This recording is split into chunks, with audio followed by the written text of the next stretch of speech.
Alright guys, welcome back. Today we're going to hopefully find my mysterious vibration on the Camaro. I've done a little bit of diagnostic already, and I've really focused in on the U-joint on the drive shaft. There's one on these drive shafts. You'll see it in a minute. And I checked for play in that, and I don't really feel an amount of play that I think is too much. There's also a slip joint there. Seems to be fine. The CV axles, though, seem to have some play.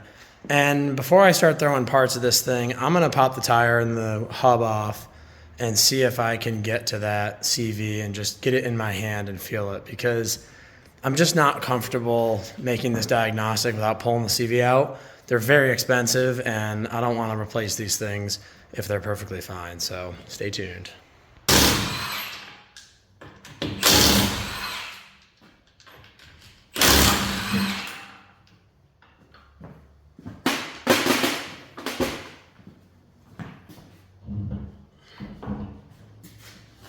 It'll be time for new tires pretty soon.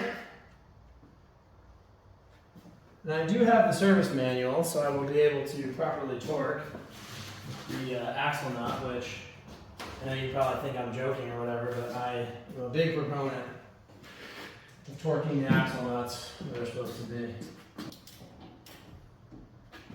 That was terrifyingly loose. Really wasn't that loose, but well, they go into aluminum, so they're never really that tight.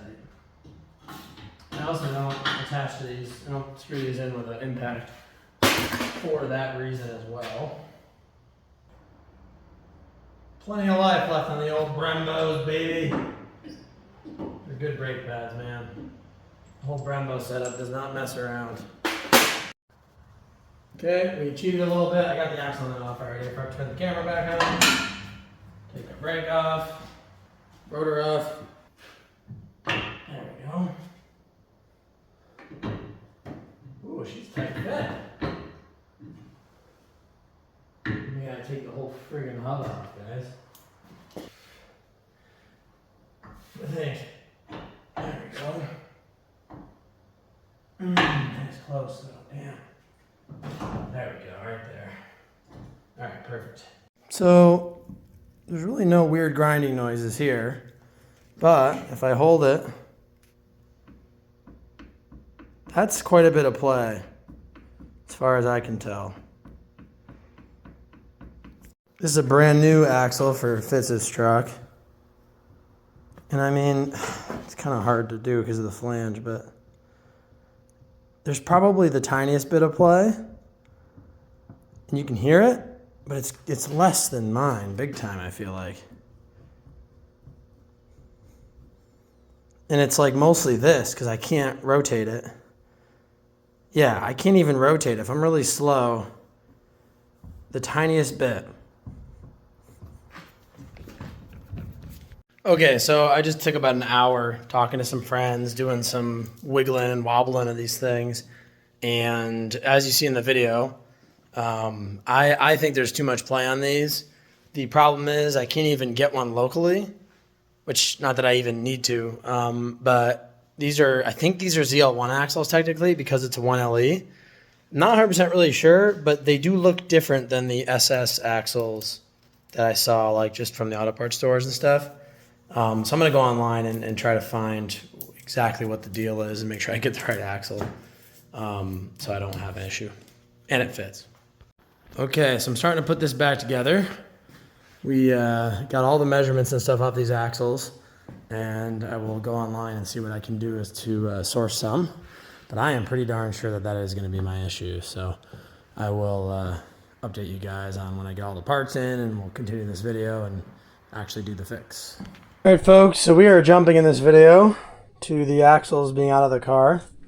I will fully admit I did actually install the new axles, and fortunately it completely solved the vibration problem. Thing drives absolutely awesome.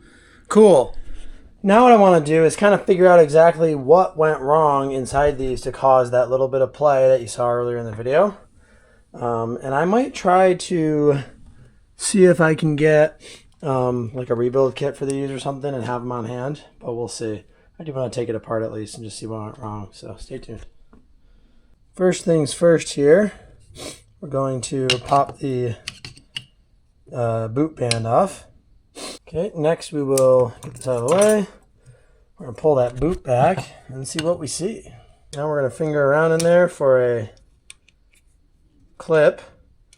If it doesn't have one, then we can actually just pull this right out, which let me just try that first. Dug around in there, and unfortunately, I think these are actually crimped from the factory, and you actually can't take it apart. So, unfortunately, I guess that means we have a very unfortunate end of this video where we're not going to be able to see the carnage without me cutting that thing open, and I don't really need to do that or want to do that. So, anyway, it did at least solve the problem.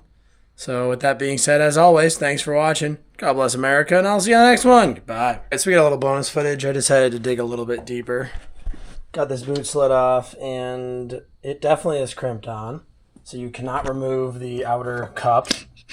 It just stops there. I mean, you could yarn on it and maybe force it out, which will definitely break it. So we could do that technically. But, yeah, there's no way to do it in such a way that you can rebuild it. I think the only way to really rebuild this would be to knock the entire CV off and then just press on a whole new cup.